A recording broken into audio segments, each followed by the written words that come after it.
The heart was left in containment on the planet Earth. Yes, but there were environmental factors.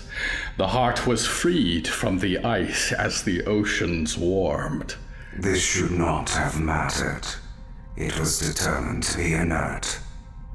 So I thought as well, but it was designed to be impenetrable to any form of sight, even mine. Siren Sire does not make errors. It was designed to deceive his senses, all of our senses. Yet you determined this. When its occupant allowed me to.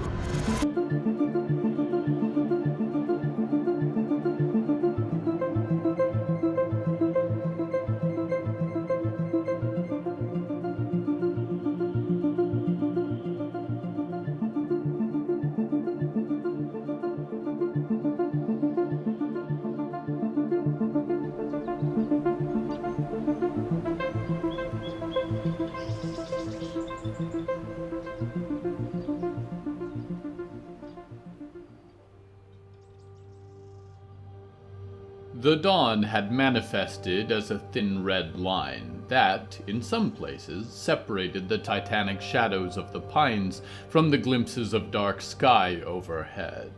It reminded Shelby of blood beating up to the surface of a very fine cut.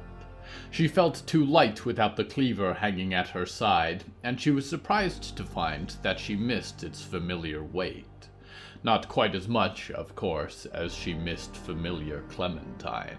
She did not think about the path. Her feet knew that she meant business and carried her onwards without hesitation. Getting around in the woods at large was a tricky process. Many of the trees had roots that turned the landscape into a series of uphill and downhill climbs, and she was not sure that the route she remembered to the northern logfall was the most efficient.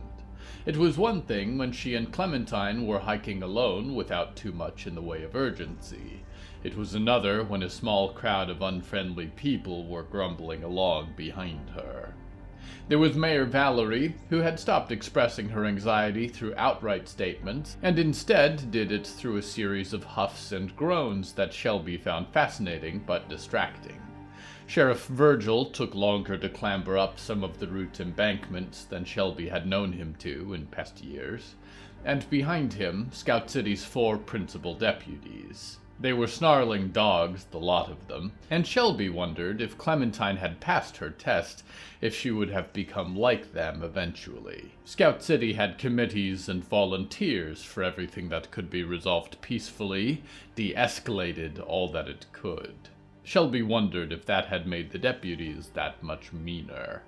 Shelby wondered that it was not a comfort to have them by her side, even when things had decidedly escalated.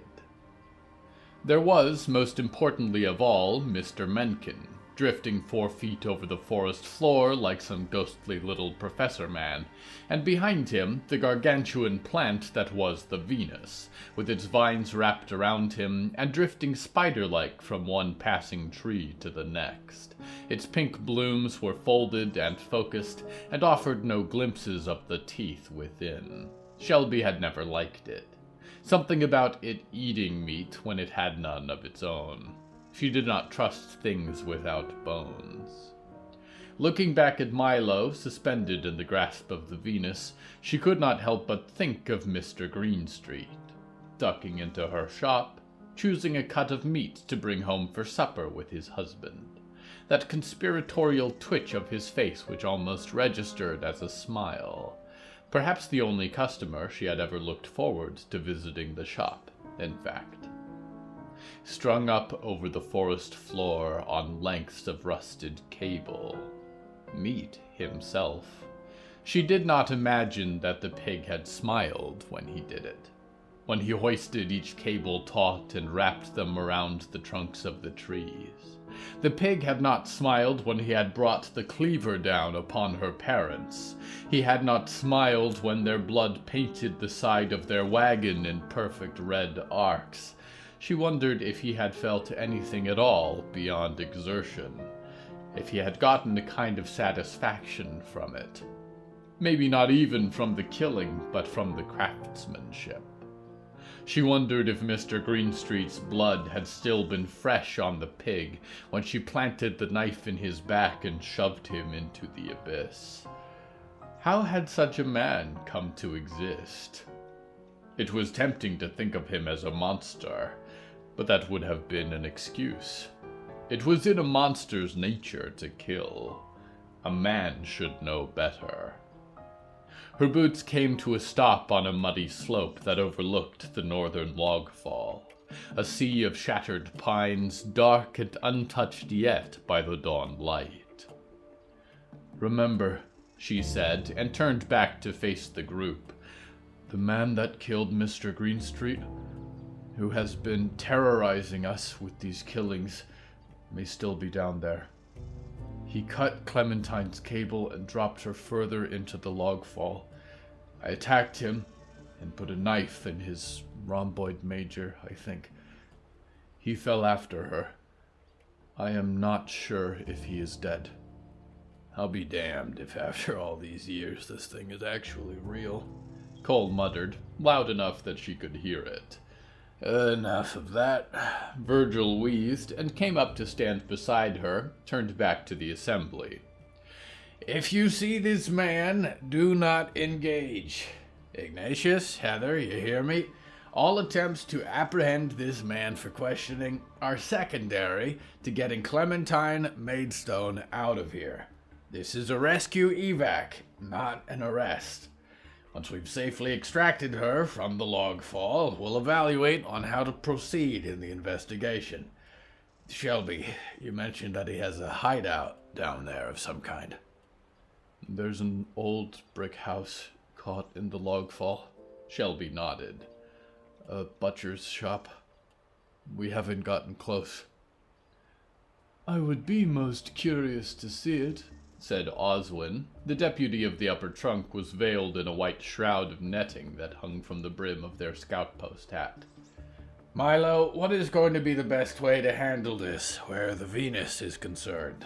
said Sheriff Virgil. "Truth be told, the entire Venus may not be able to fit in tight spaces down there, and it would be unwieldy to try and carry me," said Milo, and the large pink blooms of the plant that held him flickered open, and the great mass of its body lowered down to the ground, looking like nothing so much as an explosion of shrubbery.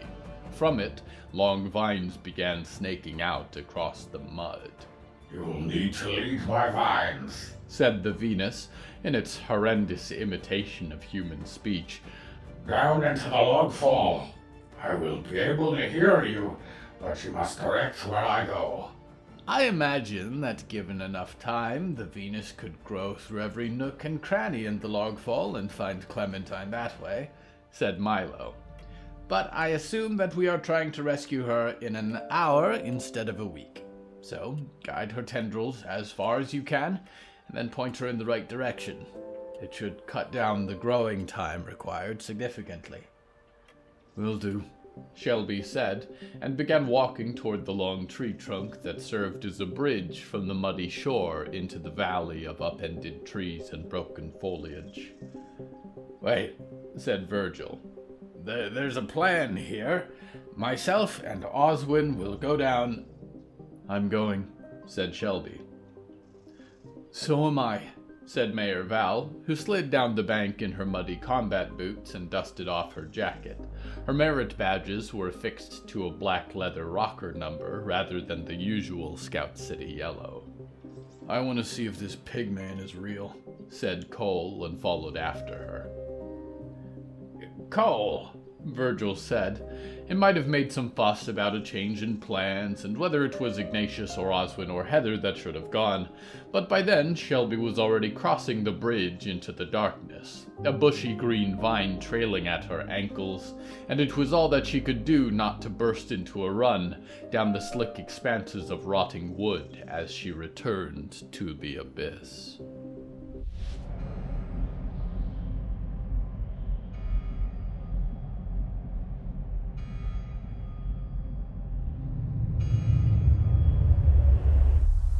Valerie's worn boots slipped every few steps as she descended the rotting bark into the logfall.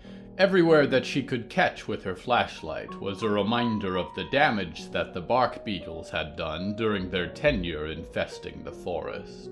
She would have thought the devastation was irreparable, that these graveyards of fallen trees eaten from the inside out would be all that was left of the woods. But scarcely a few years later, the pines seemed, if anything, even greater than before.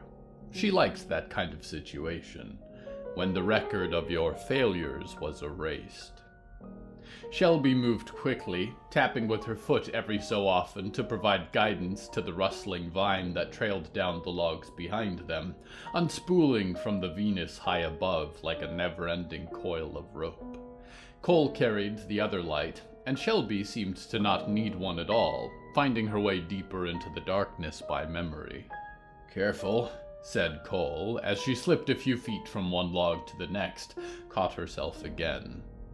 "Really, the mayor of Scout City shouldn't be down here."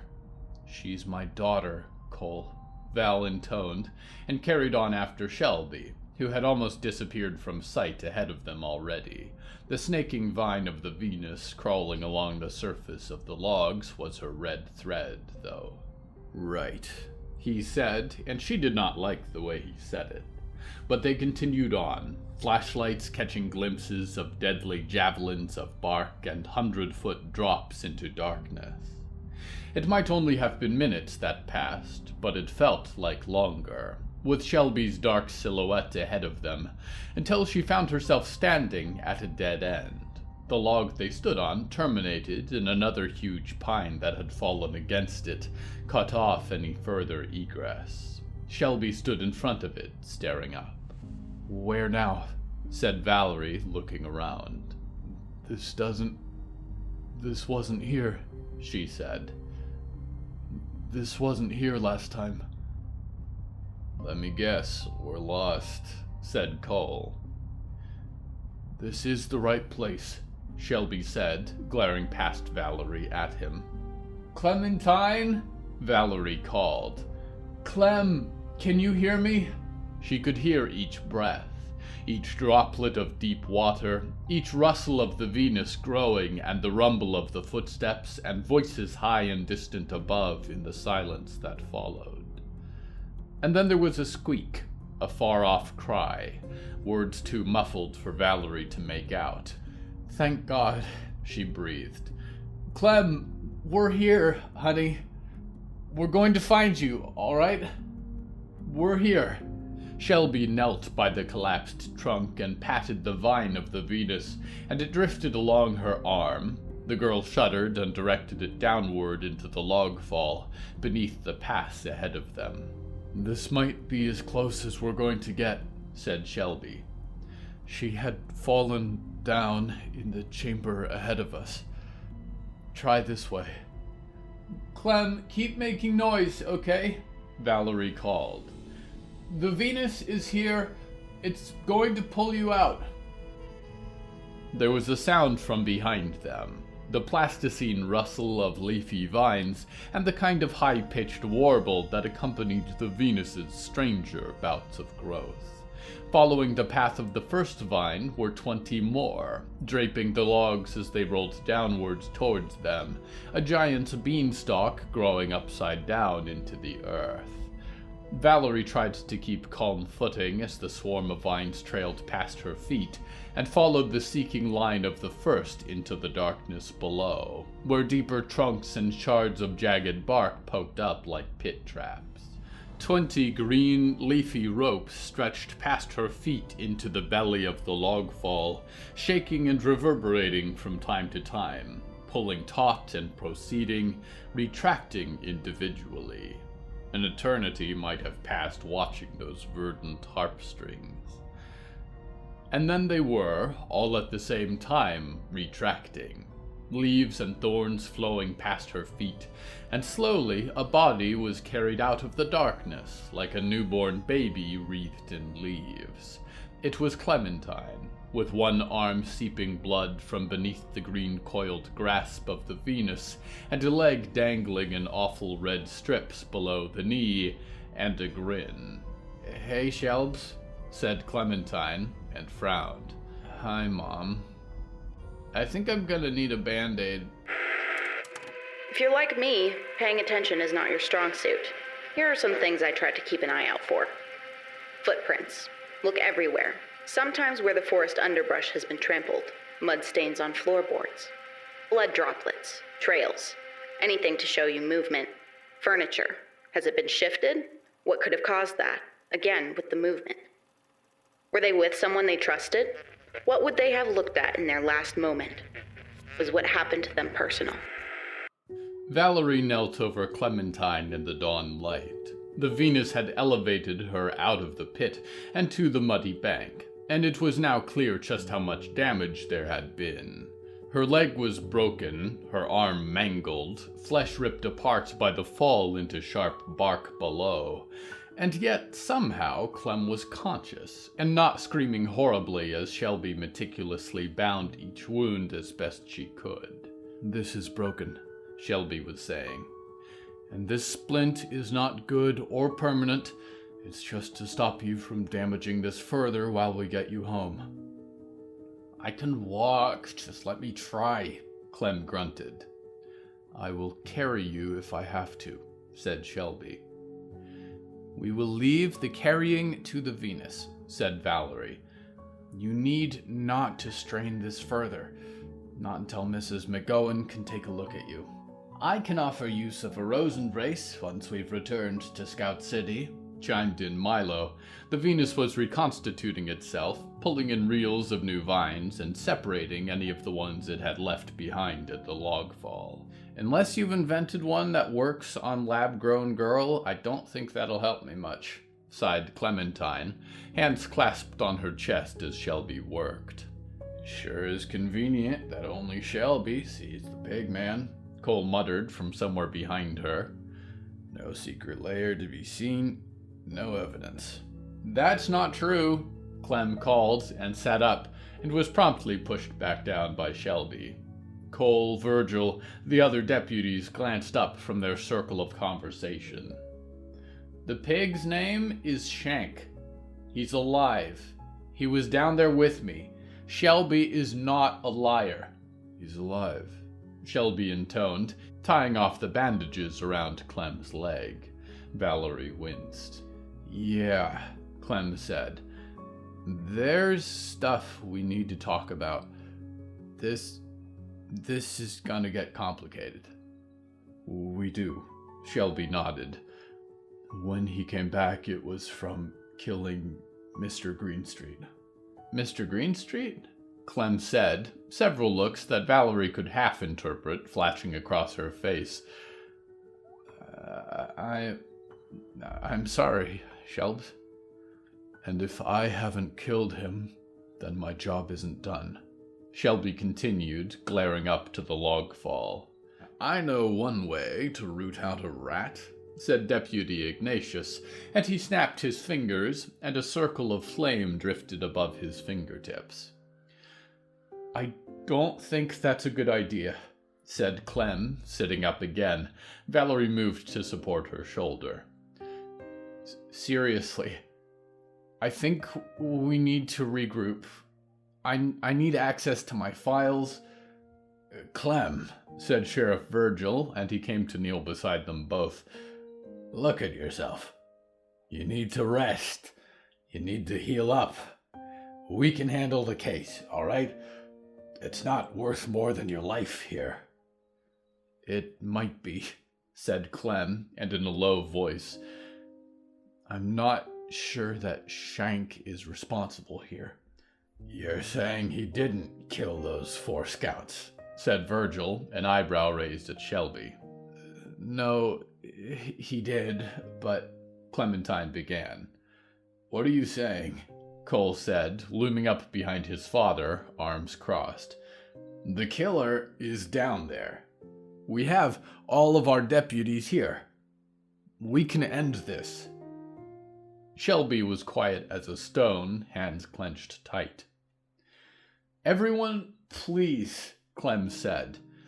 "Trust me, we do not want to move on this guy yet. We're missing something. Virgil pursed his lips beneath his weighty mustache. Valerie, Clem said, looking over to her, imploring. It reminded her of a conversation they had had once, being begged not to leave. Virgil, stand down, Valerie said. All right, said Virgil, and he sighed and stood up, cracked his back. Shame, frowned Ignatius, and the flame at his fingertips dissipated. He killed Mr. Greenstreet, said the burly deputy Heather, glancing sadly back to the log fall. All things in good time, sighed Oswin. Cole said nothing at all, only grunted at his father before storming back across the bank away from the log fall. I hope your intuition is right on this one, Clem, said Virgil, tipping his hat. Or we might be letting our one chance to catch this bastard slip by. Valerie, if it's all right with you, we'll keep this place on stakeout. See if he comes or goes. Any other information we can gather. All right, Valerie said, giving him a warning look. Just keep your deputies under control. The rest of us will return to Scout City. If you're ready, Milo said. The Venus rose behind him on 100 writhing vines, flowers grinning. It seethed across the earth and took a gentle hold of Clementine and lifted her much the same as its partner. Valerie followed close behind Shelby, trailing the Venus as it ambled back through the titanic trees. You were incredible, Valerie said to Shelby, watching the tangle of leaves stride along ahead of them. You ran all this way. If it hadn't been for that, who knows what might have happened. She lied, said Shelby, who neither smiled nor frowned. She told me she was fine. She's not fine. No, she's not, Valerie said, wincing. But I promise I'm not going to stop until she is.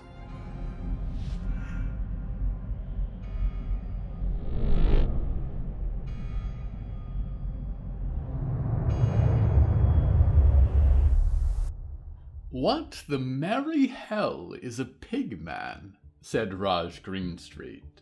He leaned against the trunk of a massive pine and observed the log fall stretching out below them. Not completely sure, said Ben Alder, bearded and burly. They peeked from the great leaves of the underbrush, watched Scout City's deputies meander in circles as they discussed what to do in the absence of the mayor. We've suspected that someone was out here, murdering people, for a while. Abraham Walker, scouts going missing, one by one. He's down there. That's what they're talking about. Whether to deal with him or keep it a secret. The beast killed my husband, said Raj, and thought again of the sorry state in which they'd found Raoul, and added it to the tally of some future outpouring of rage. I hope the only thing they're discussing is how best to administer vengeance on Scout City's behalf. Perhaps they are afraid, said Vincent, speaking up. I've done some research on the instrumentalists' methods. I wasn't sure initially about everything, but this... The only thing curious is how much strength would be required to lift bodies, stirring up a corpse that high. Perhaps they are afraid that they might incur his wrath further, if his spirit has survived somehow. I can't say I know much about the instrumentalist, said a voice behind Raj, and he looked over to find a young man, cheeks and eyes sullen before his time, an uninspiring mop of dark hair. But I know about the pigman. When I and my sister were young, when we were headed for Scout City, he killed our parents. Scout City did nothing about it then. They've let him live all this time. and they're still doing nothing. Raj, Ben, and several of the other members of the assembled band withdrew a few steps into the underbrush as deputies Cole and Ignatius passed by not too far off, making some kind of patrol around the edge of the log fall. "The question is," said Ben Alder, "how prepared are we to make sure these new instrumentalist killings end here today?" "If Scout City refuses to avenge my husband, then I will do it myself," said Raj. "Are you all right, Vincent? You seem nervous." This is perhaps more than I was expecting," said Vincent.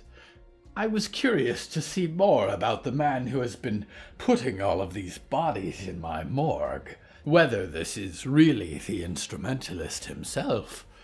But I am not a killer." "It's all right. You don't have to look," said Raj, whose inner fire was a righteous blaze. Of course Vincent had that kind of sensitivity to him. It was not a bad thing, but for Raj, the principle that guided him was to see this through. Once he slowed down, once he allowed the truth to catch up with him, there was no guarantee he would survive the onslaught. "How do we kill him?" "Well," said Ben, and he gestured up to the rest of his band. Its aggrieved members began to empty their satchels, reveal torches, fabric, cans of fuel. "We burned the instrumentalist's house once before." The flames were beautiful, Raj thought, minutes later as the smoke began to rise. And then the inferno began to climb into the air over the log fall, and the dead trunks lit with embers as though carved with ancient runes, and the shouts of the Scout City deputies could not stop them now, could not halt the advance of the fire racing across the top of the log fall, descending into its unseen depths, burning the evils out of its inner darkness. And there, in the center, he could see him. The little dark shape of a man, crawling from the pit, shambling across the burning logs, clothes sizzling, wearing the head of a pig, squealing in some abject terror. "This is how I feel on the inside," thought Raj. "You have taken everything from me, everything worth staying for. Do you feel it?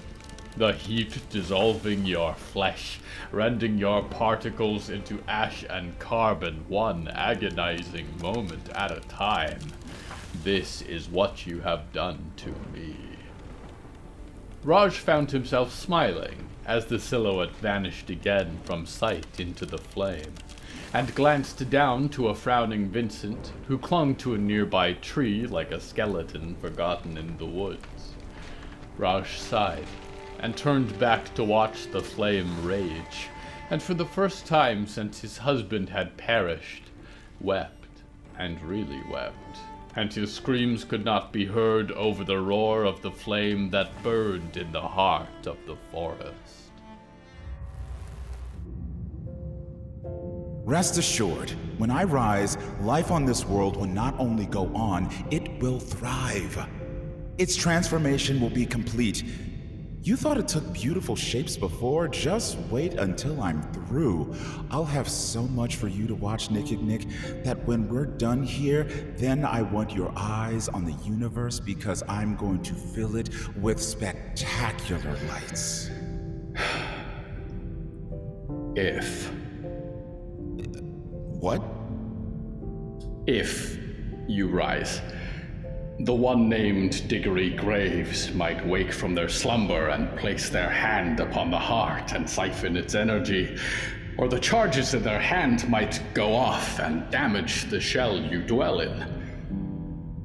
You would not let that come to pass. Nick.